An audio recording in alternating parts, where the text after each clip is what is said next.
하나님 말씀 보시겠습니다. 하나님 말씀은 창세기 22장 15절에서 18절까지 말씀 보겠습니다. 창세기 22장 15절에서 18절까지 말씀입니다. 봉독해 드리겠습니다. 여호와의 사자가 하늘에서부터 두 번째 아브라함을 불러 이르시되 여호와께서 이르시기를 내가 나를 가리켜 맹세하노니 내가 이같이 행하여 내 아들 내 독자도 아끼지 아니하였은즉 내가 내게 큰 복을 주고 내 씨가 크게 번성하여 하늘의 별과 같고 바닷가의 모래와 같게 하리니 내 씨가 그 대적의 성문을 차지하리라.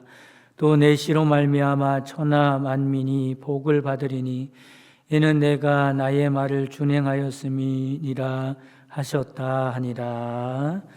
아멘. 할렐루야. 오늘 봉독한 창세기 22장 말씀은 그 유명한 모리아산 사건이 기록되어져 있는 말씀입니다. 어떤 사건입니까? 하나님께서 믿음의 조상 아브라함에게 둘도 없는 외아들 이삭을 모리아산으로 데리고 가서 번제로 바치라라고 하는 말씀이 나오고 있습니다. 22장 2절 말씀이 그 말씀이죠. 여호와께서 이르시되 내 아들 내 사랑하는 독자 이삭을 데리고 모리아 땅으로 가서 내가 내게 일러준 한 산 거기서 그를 번제로 드리라고 말씀하죠. 그런데 여러분, 이 말씀은 여러분들도 느꼈겠지만 참으로 이상한 말씀이에요. 아들을 제물로 드리라고 하니 얼마나 잔인합니까? 그것도 하나밖에 없는 아브라함의 외아들을 바치라는 거예요. 하나님의 명령이기는 하지만 참으로 이해하기 어려운 희한한 말씀이 아닐 수 없습니다. 아무리 하나님이지만 어떻게 자식을 죽여서 제물로 바치라고 할 수 있을까라고 하는 거죠. 그런데 놀랍게도 아브라함은 그 명령에 순종했다는 겁니다. 사실 우리는 솔직히 이런 명령을 한 하나님도 이해가 가지 아니할 뿐만 아니라 또 그런 명령에 대하여 순종한 아브라함도 납득하기 어렵습니다. 그래서 이 시간에는 이 이상한 말씀을 좀 이해해 보는 시간을 가지려고 그래요. 여러분 한번 생각해 보시기 바랍니다. 이 황당하고 충격적인 명령을 하나님이 왜 하셨을까라고 하는 거죠. 그 당시 고대 근동에서는 정말로 인신제사 풍속이 많이 있었습니다. 사람을 제물로 해서 제사를 드리는 거예요. 사람을 죽이는 거죠. 그런 풍습이 있었습니다. 그 중에 특별히 몰렉신을 섬기는 그런 사람들은 이런 악습을 자행했어요. 정말로 끔찍한 제사 행위입니다. 우리나라 고전에도 이런 비슷한 게 있죠. 심청전을 여러분 잘 아실 겁니다. 뱃사람들이요 공양미 300석을 주고 심청이를 사지요. 그래서 인당수에 던져서 제사를 지내는 이야기가 있습니다. 어떻게 보면 자기 살자고 남을 죽이는 일입니다. 얼마나 잔인합니까? 얼마나 비인격적이에요? 이기적인 제사입니다. 그렇기 때문에 하나님은 인신제사를 무척이나 싫어하셨어요. 절대로 그렇게 하면 안 된다고 말씀을 하시죠. 그런데 오늘 말씀에는 왜 아브라함에게 아들 이삭을 바치도록 그렇게 하셨을까라고 하는 겁니다. 1차적으로는 아브라함의 신앙을 시험하기 위하여 그랬다고 말씀합니다. 1절 말씀에 보면 하나님이 아브라함을 시험하시려고 그를 부르시되 라고 말씀하죠. 그러면 무엇을 시험하려고 하는 것일까? 12절 말씀에 보면 내가 이제야 내가 하나님을 경외하는 줄을 아노라고 말씀하죠. 그러니까 무엇을 시험하려고 했던 거예요? 아브라함이 하나님을 경외하는지 그렇지 않은지를 시험해 보려고 알아보려고 했던 겁니다. 그러면 우리는 이렇게 오해할 수가 있어요. 하나님을 경외한다는 것은 아들을 바치는 믿음 정도는 있어야 하나님을 경외하는 것인가? 이렇게 오해할 수 있습니다. 그게 아니에요. 말씀을 좀 더 자세히 알아보도록 하겠습니다. 일단 2절 말씀에 이삭을 데리고 모리아 땅으로 가서 그를 번제로 드리라 이렇게 말씀하죠. 여러분 생각해 보시기 바랍니다. 아브라함이 이 명령을 듣고 얼마나 많은 고민을 했을까. 아마 그날 밤에 잠을 이루지 못했을 겁니다. 어떻게 잠을 자겠어요? 그런데 아브라함이 무슨 생각이 들었는지 다음날 아침 일찍 일어나더니 이삭과 그리고 제물을 이제 제사를 드릴 것을 준비해 가지고 일찍 길을 떠납니다. 모리아산까지 가는 길은 3일 길이었습니다. 가까이에도 산은 얼마든지 있었을 텐데 하나님께서 왜 하필이면 3일 길을 걸어가서 그래서 그 산에서 제사를 드리라고 했을까? 그것은 아브라함의 결단을 깊이 생각해 보게 하기 위함인 것입니다. 그러니까 3일 길은 아브라함의 순종이 충동적인 순종인지 아니면 참된 믿음의 순종인지를 확인하는 데 필요한 시간이었던 거예요. 우리나라 말에도 작심삼일이라는 말이 있지 않습니까? 작심삼일. 무엇을 충동적으로 결정하면 이내 후회하게 되고 그 마음이 변하게 된다는 말입니다. 그래서 3일은 아브라함의 분명한 신앙을 확인할 수 있는 기간이라고 볼 수 있습니다. 그런데 어떻습니까? 아브라함은 끝까지 마음이 어땠어요? 변함이 없었습니다. 진실된 신앙이었던 거죠. 여러분 이게 진짜 신앙입니다. 진짜 신앙은요 변하지 않습니다.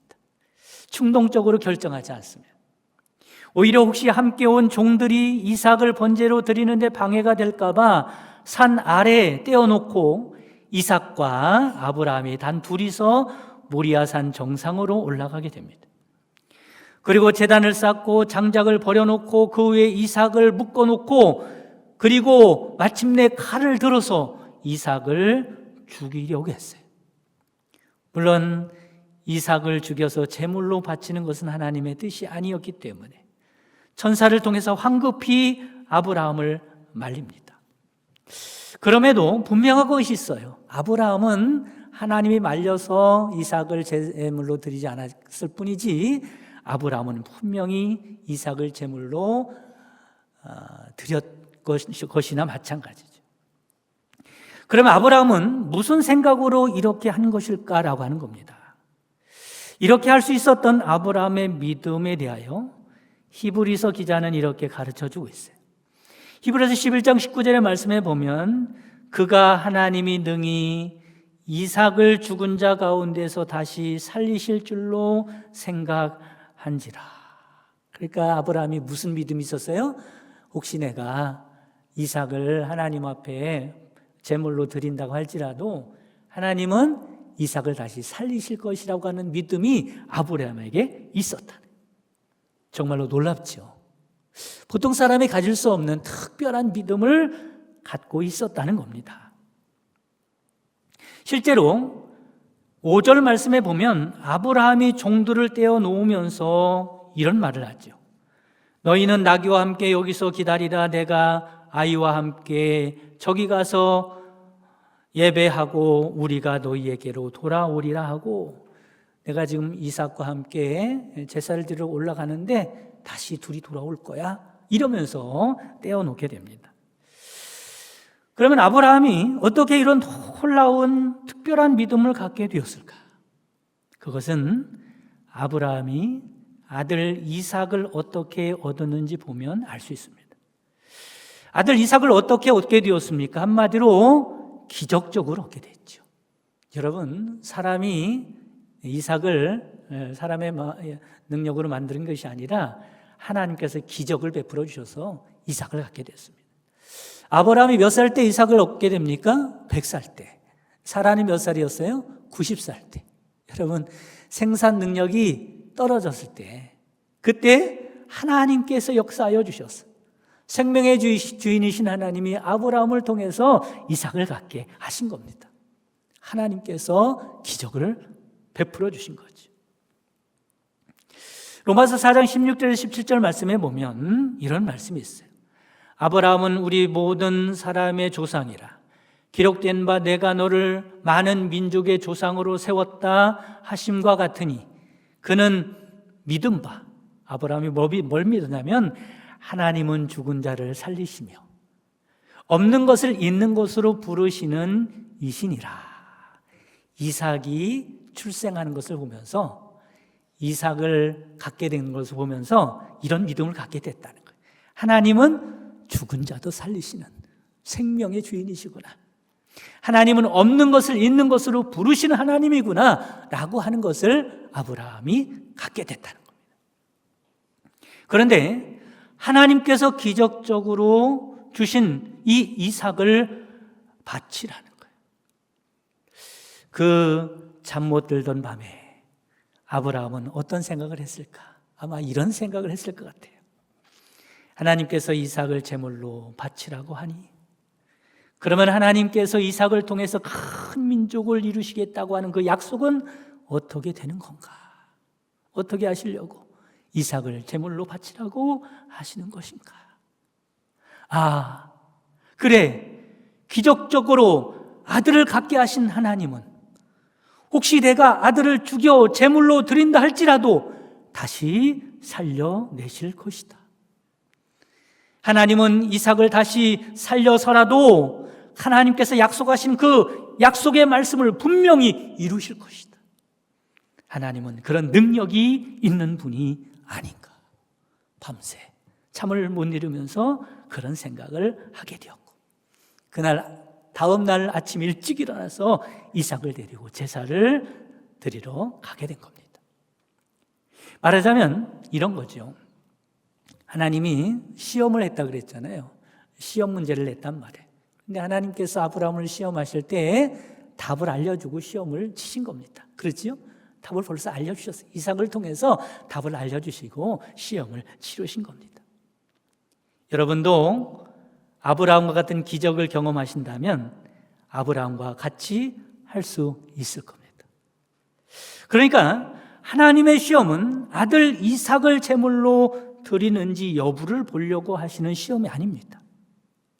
하나님의 시험은 어떤 시험이냐면 하나님의 능력을 믿느냐 이 말이죠.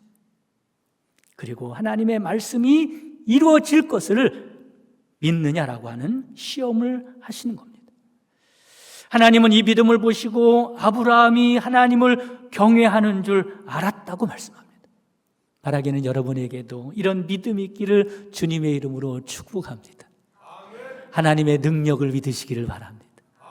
하나님은 한번 약속하시면 그 약속을 분명히 이루시는 하나님이신 줄 믿으시기를 바랍니다. 그 믿음이 있는 자들을 하나님은 네가 나를 경외하는구나 라고 인정을 하신다는 거죠. 하나님께서 아브라함에게 독자 이삭을 바치라고 하신 두 번째 목적입니다. 이 목적이 중요하죠. 그것은 장차 오실 구원자 예수님에 대하여 가르치시고자 하신 것이라는 거예요. 앞에서 말씀드린 대로 하나님은 사실 처음부터 이삭을 번제로 받으실 생각이 없었습니다. 하나님은 그런 분이 아니죠.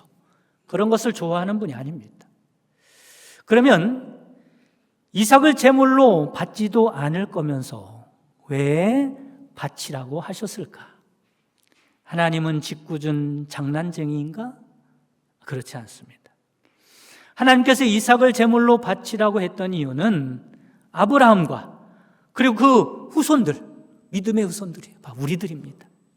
우리에게 정말로 중요한 뭔가를 가르쳐주기 위함이었다는 겁니다. 그렇다면 그것이 무엇일까? 그것은 하나님의 독생자 예수님에 대하여 가르쳐주기 위함임을 믿으시기를 바랍니다. 더 정확하게 말씀드리면 이런 거지요. 인류를 구원하기 위하여 독생자 예수님을 세상에 보내시고 십자가에 달려 죽게 하셔야 했던 그 하나님의 놀라운 사랑을 가르쳐주고 싶었던 겁니다. 하나님께서 독생자 예수님을 이 땅에 보내시는 것은 하나님의 사랑인데 그 사랑을 우리가 이해하기가 어려워요. 가늠하기가 어려워요. 그래서 아브라함을 통해서, 이삭을 통해서 하나님의 그 사랑을 알기를 원하셨던 것입니다. 결국에 어떻게 됩니까? 하나님께서 이삭을 받는 것이 아니라 이삭 대신 하나님이 준비한 숫양을 제물로 받으시죠. 그 숫양이 바로 예수님을 상징하는 그런 짐승입니다. 그러니까 이렇게 볼 수 있는 거예요. 이삭을 살리기 위해서 숫양을 제물로 태웠다는 겁니다. 우리를 구원하기 위해서 예수님을 주셨다는 말씀을 하고 있는 겁니다. 이삭은 아브라함에게 어떤 아들입니까? 생명보다 귀한 아들이죠. 백세에 낳은 아들이니 얼마나 사랑스럽고 소중하겠어요. 한 40대 중반에만 자녀를 얻어도요, 그 자녀가 얼마나 이쁜지 모릅니다. 그런데 100세에 얻었으니 얼마나 사랑스럽겠어요. 얼마나 귀하겠어요. 이삭의 모든 성장 과정을 통해서 아브라함은 큰 기쁨과 행복을 얻었을 겁니다. 그런데 하나님께서 10대 청소년이 됐을 때 이 아들을 번제로 바치라는 거예요. 이 명령을 들은 아브라함의 심정을 한번 생각해 보시기 바랍니다. 앞이 캄캄했을 거예요. 하늘이 무너지는 것 같았을 겁니다.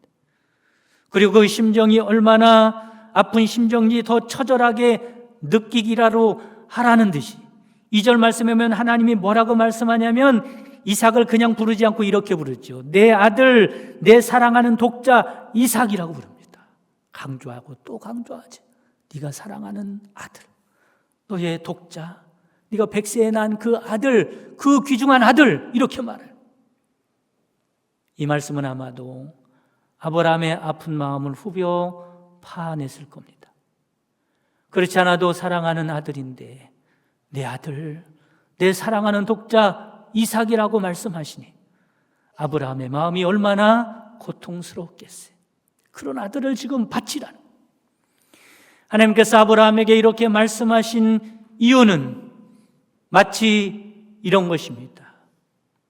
사랑하는 아들 이삭을 바치려니 너의 마음이 많이 아프지 않느냐? 얼마나 마음이 아프냐? 그런데 나도 그렇단다. 나의 외아들 예수를 세상에 보내는 것이 얼마나 마음이 아픈지 모른단다. 이렇게 하나님이 아브라함에게 표현하시는 겁니다. 이삭을 제물로 바치기 위해서 모리아산에 데리고 올라가는 아브라함의 마음이 얼마나 찢어지겠습니까? 그게 바로 우리 죄를 대신 짊어지게 하고 골고다 언덕 위에서 십자가를 달리게 하시는 하나님의 마음인 것이죠. 이 아픔을 아브라함으로 하여금 체험하게 하고 깊이 느끼게 하는 것입니다. 그리고 우리들에게도 아브라함을 통하여 하나님의 마음을 알기를 원하셨던 거예요. 여러분, 부모의 입장에서 한번 생각해 보시기 바랍니다. 아브라함의 심정이 오죽했겠습니까? 하나님 아버지의 심정이 기가 막히지 않았겠습니까? 부모들은 자식이 얼마나 중요한지, 얼마나 귀한지, 군대에 보내면서도 얼마나 슬퍼하는지 모릅니다. 전쟁에 보내는 것도 아니고 군대에 보내는데도 이렇게 슬퍼하죠. 그게 부모의 마음입니다. 정말 부모에게 자식이란 생명과 같은 존재죠. 그런데 자식을 번제로 드리려는 아브라함의 마음이야 오죽하겠습니까? 독생자를 십자가에 못 박아 죽게 하려는, 그래서 세상에 보내시는 하나님의 마음이야 오죽하겠습니까? 2차 세계대전 때 뉴욕에서 있었던 일이라고 그럽니다. 뉴욕 시내에 아들을 전쟁터로 보낸 가정들이 많이 있었는데 그 가정들마다 유리창에 별을 붙여놨다 그래요. 왜 별을 붙여놨는지는 모르겠지만 그 가정을 위해서 기도해 주라고 별을 붙여놓은지 모르지만 약속한 듯이 그렇게 유리창에 별을 붙여놓았어요. 어느 날 밤 한 아버지와 아이가 길을 걷고 있었습니다. 아이가 유리창에 붙어있는 별을 보면서 아버지에게 물어봤어요. 아빠, 왜 어떤 집은 창문에 별이 붙어 있어요? 아버지가 말하지요. 별이 붙은 집은 아들을 전쟁터에 보낸 집이란다. 대답을 합니다. 아이는 그렇구나 고개를 끄덕였습니다. 한참을 가다가 아이는 하늘을 쳐다보게 되었어요. 그리고 하늘에 있는 별을 보고 외쳤습니다. 아빠, 저것 보세요. 하나님도 아들을 전쟁터에 보내셨나 봐요. 여러분, 그렇습니다.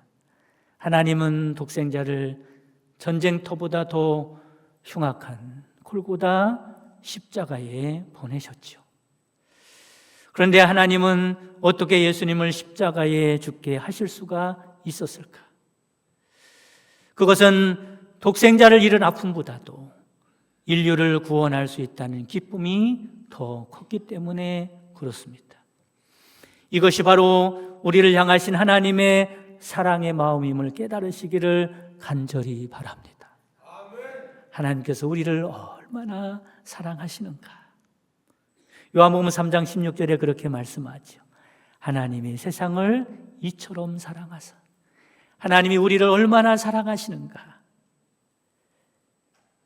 독생자를 주셨으니 이는 그를 믿는 자마다 멸망하지 않고 영생을 얻게 하려 하심이라.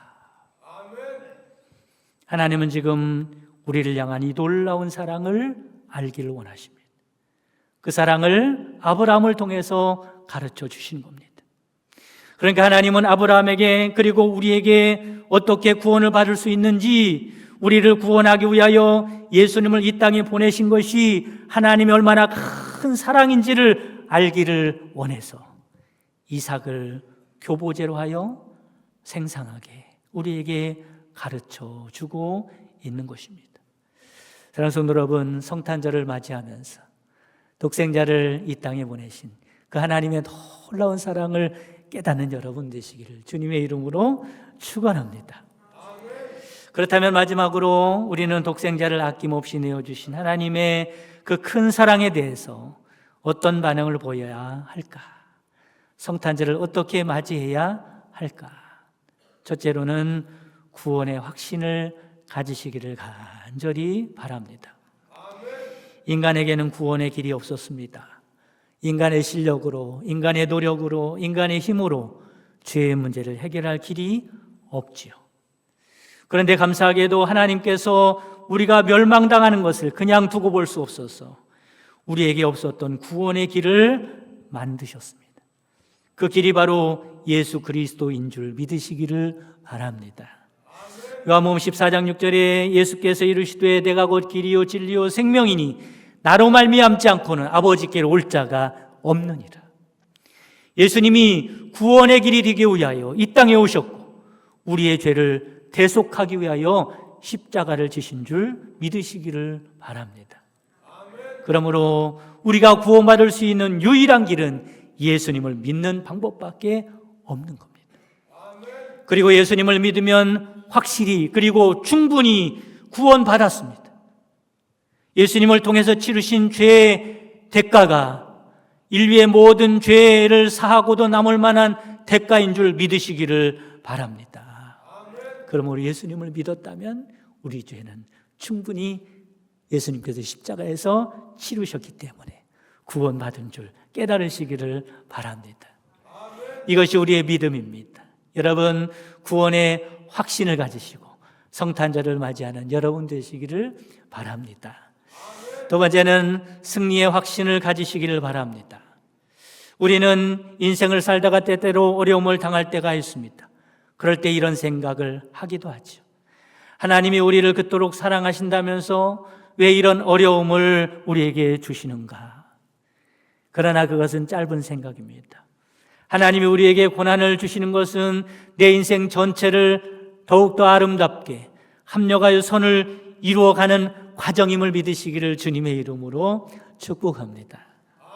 바울은 이렇게 말합니다. 로마서 8장 32절에 자기 아들을 아끼지 아니하시고 우리 모든 사람을 위하여 내어주신 이가 어찌 그 아들과 함께 모든 것을 우리에게 은사로 주지 아니하시겠느냐. 여러분, 그 하나님이 나의 하나님이고 그 하나님이 나를 사랑하신다는 사실을 기억하시기를 바랍니다. 우리를 사랑하시되 독생자를 주시기까지 사랑하시는 하나님은 반드시 우리를 승리하게 하실 것입니다. 모든 것을 합력하여 선을 이루어 주실 것입니다. 내 인생의 길을 인도하시는 그 하나님은 나를 사랑하는 하나님이기 때문에 그렇습니다. 여러분, 승리의 확신을 가지시고 성탄절을 맞이하는 여러분 되시기를 바랍니다. 세 번째는 사랑의 헌신을 하는 여러분 되시기를 바랍니다. 하나님의 그 사랑을 체험하고 아는 사람들은 누구든지 그 사랑에 보답하는 사람이 될 수밖에 없는 것입니다. 하나님이 주시는 사명의 헌신을 다하는 사람이 될 수밖에 없는 것입니다. 바울이 목숨을 다하여 복음을 전파하고 사명을 충성스럽게 감당하면서 그 이유에 대해서 이렇게 말합니다. 고린도서 5장 14절 말씀에 보면 그리스도의 사랑이 우리를 강권하시는도다.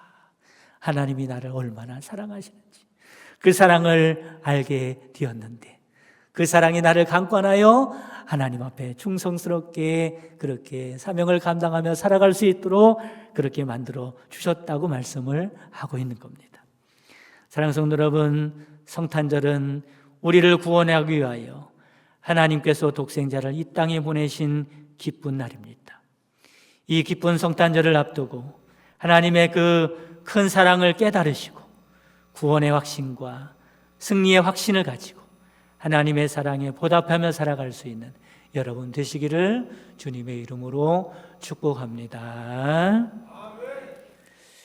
지금은 우리 주 예수 그리스도의 구속의 은총과 하나님의 크신 사랑하심과 성령님의 내주교통 충만 역사하심이 독생자 예수님을 통하여 우리에게 보이신 하나님의 사랑을 깨닫고 감사하는 마음으로 성탄을 기다리는 모든 성도들 머리머리 위에와 그 가정과 사랑하는 자손들과 그 손으로 하는 모든 생업 위에 지금부터 영원까지 함께 계시기를 주님의 이름으로 축원하옵나이다. 아멘.